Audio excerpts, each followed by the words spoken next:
Is the president of Michigan International Speedway, Joe Fowler.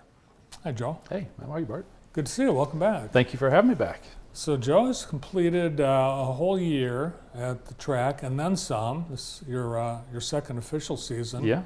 How do you like Michigan? I love Michigan. It's a great place to live. It's a great place to work. We're happy to be here. You actually are very familiar with Michigan because you handled a lot of management for the track, even though you weren't based here in Michigan. Do your impressions of the track itself from afar versus being right on the property now, what strikes you as, I guess, different or what you didn't expect? Sure. Well, when NASCAR and International Speedway Corporation merged years ago, I did. I worked on the Michigan business, and I had the chance to come here in 2021 in a very different capacity. So you're sort of you're here for a few days, and you go all around the property, but you're there doing a very specific job. And now that I'm here day to day, I get to see a lot more of the property. The things that you like to see for a race. The track is obviously impressive, and the suites and all of the amenities that we have. But then during the off season, get to see that too. The wildlife and just the beauty of the land. It's a great place. I think one thing that you've been successful at, and I think NASCAR in general, is getting people back after the pandemic. And there was some real worry that really everything that had a fan base was going to have difficulty getting people back. But it seems like you were very successful at that. Well, I don't think we had to try too hard. I think people were excited to come back. Our fans love the track. It's something they do to escape and get away, and it's a vacation. It's a tradition for many. And then last year was our first year to have our Canadian guests back in 3 years, so that was nice to have them back too. But it's always a good time when you come to the track, and I know it's something people look forward to every year, and we look forward to having them. Well, we're just weeks away from the return of NASCAR to the Irish Hills. Yep. In fact, 1 month from today is the big race. Yeah, it's right around the corner. So it's a whole weekend. We've got several things happening over, actually it starts early in the week. You've got people coming in camping that spend their whole week. It's a vacation for a lot of people. But then racing Friday, Saturday, and Sunday. What's the lineup this year? So it's actually the same lineup, and like you just said, it's a little bit of a different arrangement. So last year we had ARCA and the Xfinity Series on Saturday, and then the big Firekeepers Casino race, the Cup Series race on Sunday. This year it'll be Friday night ARCA, Saturday Xfinity, and then Cup on Sunday. But to your very point, on Monday of race week, that's when our campers start to load in, and a lot of them load in on Monday, and they're here for the whole entire week. Yeah, it's amazing how the experience of NASCAR is so closely associated with camping. And I know it's not just Michigan, but it's happening at tracks all over the country. It is. Camping is just part of the fabric of our sport.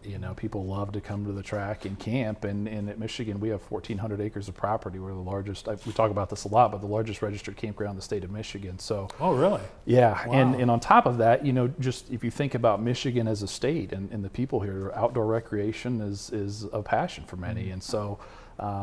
Camping at Michigan International Speedway is a big deal. We'll bring in, thousands and thousands of campers starting on Monday, and it's just a great time. All right, so the Firekeepers Casino 400, that is the big race that happens on Sunday. And I know Firekeepers a great partner of MIS for several years Very now. good partner, yeah. It's a great marriage. You're both down the road from each other, and I know they love to have their folks come over. They also love to have race fans stay at their hotel. They do. Yeah, well, if you think about what we do, our core of our business, it's hospitality and entertainment. And that's one thing that Firekeepers Casino does very, very well. And they, think about the experiences from the time you step foot in the door until the time you leave, and we do the same. So we feed off of one another, we learn from one another. We try to, take advantage of the fact that they're race fans too, and our fans love to go to their property. So it's a good marriage.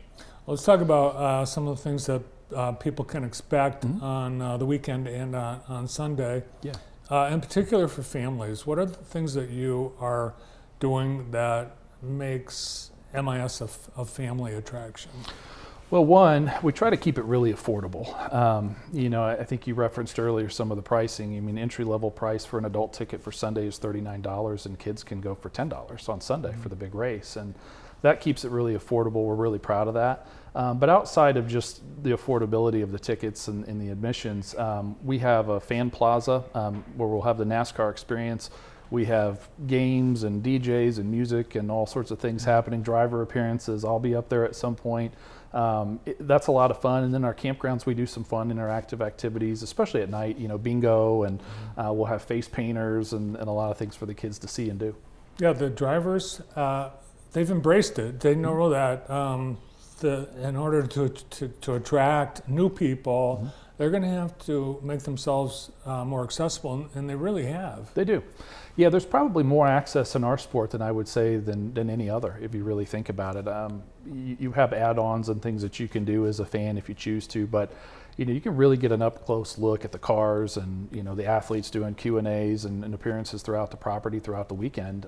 That's a really big thing for us because it's not something that a lot of sports do.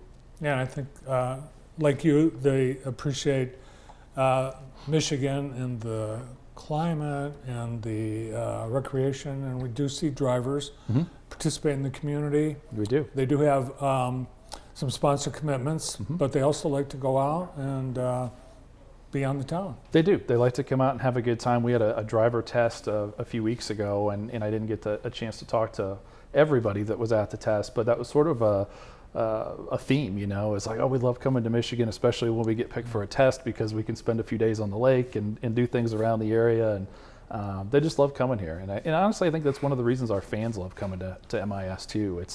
It's a little bit different, right? It's not in a booming metropolitan area, and I think that's what people like. They like coming to the track and seeing the trees and the wildlife and everything around you. It's just part of the whole experience. Yeah, and you never know, you'll see a driver at one of our golf courses or at a restaurant or at a park or at the lake. They're here, all in. Yeah. One driver in particular, Eric Jones, is excited about coming back to Michigan because it's his home state. He's from Michigan. Yeah. That's right. Yeah, we put together a ticket package involving him, and so if you're a fan, you can come, you can get a ticket, and you can go and actually spend a little bit of time in this hangout area, we'll call it, where Eric Jones will be, and he'll be answering questions and doing appearances. His friends and family will be there too. It'll be pretty cool. He's a great guy, and he loves Michigan, obviously, like you said. But it'll be fun for our fans because he has a lot of them here. Yeah, he's from Byron and went to Swartz Creek High School, and I think the first NASCAR, the first Cup Series race he won, he was like 17 or 18. That sounds right. Yeah, he was pretty young.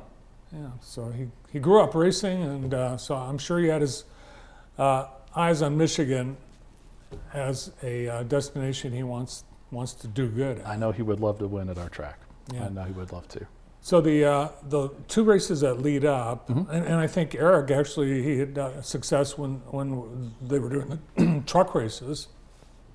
So you'll see NASCAR's future stars on Friday and Saturday. Yeah, very much. So Friday night is the ARCA Menard Series, and that is truly the up-and-coming stars of the sport. They've probably come from a grassroots series and made their way to ARCA and are trying to prove themselves to catch the eye of a truck team or an Xfinity team or even a Cup team. So they're a lot of fun to watch, and a lot of younger talent in that series. And then the Xfinity Series, that'll be there Saturday. Kind of the same thing. They've made their way up to the middle ranks of NASCAR for sure, and they're trying to catch the eye of an owner that'll give them a ride in the Cup Series. But both a lot of fun to watch. So much talent in those two fields, and it's like I said earlier, it's really affordable to go to those two events. It's a lot of fun. Joe, since the schedule realignment has changed, what races are at what tracks and how many tracks are down to one race a year, what has that done in terms of adjusting the track and your team and the experience to concentrate on the one weekend a year? Well, it's exactly it. We focus on that one weekend to make it the very best that it can be, and we're proud of our lineup too. I mean, we have a really good schedule that I think a lot of tracks in the country would love to have. And the work really isn't a whole lot different because you still work really hard to get the property ready and everything set the right way. But it's a ton of work. It's a ton of fun though at the same time, and I think our schedule is pretty solid. Yeah, it's kind of like the PGA. They have events all year long, but it's just it's Quail Hollow only has one PGA That's right. event. That's right. Yeah, and we do. We use the property more than just the race weekend, and we use it far more than most people would think. It could be everything from a sales meeting or a gathering of some kind to a driving school. Obviously, Faster Horses Music Festival. It's put on by Live Nation. We use the property quite a bit. We try to think of ourselves as not just a racetrack, but a multi-purpose facility that specializes in racing. Yeah, and you would recognize it at some of the things that happen there. Yeah. I think a lot of our viewers and a lot of the community are at MIS during the holidays. For Nightlights, yeah. Yeah. They have a great show. It's an unbelievable show. It's a couple miles to go through it. It's very well done. They mix it up every year, so it's a little bit different. And John and the team that run that show are fantastic people. So it's a lot of fun. When we moved to Michigan, my wife Ashley and I, we moved here in December, and that was literally the first thing she wanted to do was go to the Nightlight show. So it's the first thing we did after we got settled. Yeah, John's actually working on it right now. Mm-hmm. I mean, it's amazing how much goes into it. And every year it's bigger and better. Yeah. But you've made it cool too. The track really is a part of Nightlights. Visitors get to drive on the track, on pit road, and there's a lot of race themes all throughout Nightlights. Yeah, absolutely. They do a great job with it. You see race cars, and it is sort of funny because when you go at night, you don't necessarily, even myself who's there all the time, I have to look around to realize where I'm at because you just get so focused on the lights and you realize, oh my gosh, I'm on the backstretch or I'm on pit road. So they do a great job with it. It's awesome. Yeah, it's funny because all of a sudden, oh my gosh, I'm on pit road. Mm-hmm. Also, we've got the cross-country state finals there every year. That's been going on for a long time, and that brings a lot of people. Brings a ton of people. I got to see it for the first time last year. I didn't get to make it the year before, and it does. It brings in a lot of folks. Yeah, and plus there's weddings, there's parties, there's trade shows. And I think it is a year-round destination. Yeah, it is. We're limited in the wintertime, obviously, for reasons that stand out. It's cold, and we don't have a ton of indoor facilities to have events. But we do. Like our Champions Club, as an example, we do things right up to when it starts to freeze. So our event season is really when it's warm. Yeah. Well, even in the winter, people can drive on the track with MIS Cares to do a great toy drive every year. Yeah. And I think for donation, you get to take a spin. Take a couple laps around the track, yeah. Highway speeds, of course, but yes, highway speeds. It's a lot of fun. Yes, no texting and driving. We saw some very creative vehicles that came through last year. Saw one gentleman that had converted a boat into a car. Yes, he's been downtown on the cruise nights. Yes, it was pretty cool. Also, the infield, it's a little city. It becomes like a little city. It's got all kinds of special attractions, all its own, including concert right in the infield.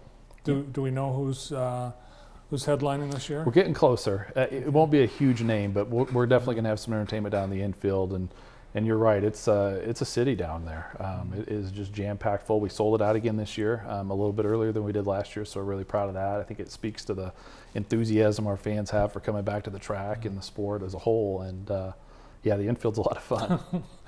And then we do see a lot of celebrities attend races at MIS, and sometimes you get to snag them for starter or the national anthem or other official duties. Yeah. Last year we had it was Mel Tucker and Tom Izzo, I believe, from Michigan State. They came and they had a great time. They were really nice folks, and we enjoyed having them there. But yeah, from time to time you get a few celebrities that show up at the track, have a good time too. Yeah. Do they come in incognito, or do they make a big deal that, hey, I'm coming, make sure you clear the traffic? It's a mix. Most of the time they want to come incognito. They're just race fans and they want to go have a good time. So, we find out that they were there after the fact in some cases. But it's amazing, how many people come from all across the country just to check out a race that are fans that you wouldn't guess. So if you look in the stands, you see a lot of people wearing big Headphones. So are they listening? Are they listening to the race broadcast, or what are they listening to? Well, you can listen to the race broadcast, or you can listen to actual driver communication. It's called Racing Electronics. That's the company that we work with, and you can tune into either of these stations. But it is truly a behind-the-scenes look at the sport, what's happening. And I always say this, but it's true. It's the equivalent of listening to a quarterback talk to a head coach on the field. So you hear about strategy and what they're going to do on their next pit stop and how much fuel they might have. It's a really in-depth look at what happens. So that's just one more thing you can do when you're at the race. Tickets available right now at mispeedway.com, and all kinds of experience as well. Like if you want that Eric Jones experience, visit with Eric and spend some time with him. That's pretty cool. You can do it right on the website, right? Do it right on the website. And we have others too. You know, if you are interested in being down in the infield before pre-race starts to see the drivers walk across the stage, we sell pre-race passes. They're actually free for youth 12 and under on Sunday. But yeah, there are a ton of experiences. Anybody that's interested, I would encourage to go to the website. There's a lot of information that's descriptive. And look, if you need help, you can call us too. And we're happy to, you know, ask questions about what you're interested in and put a package together that works best for you. Cool. We'll see you at the races. Sounds good. Thanks for coming in, Joe. Thank you, Bart. Joe Fowler, president at Michigan International Speedway. More to come on today's show.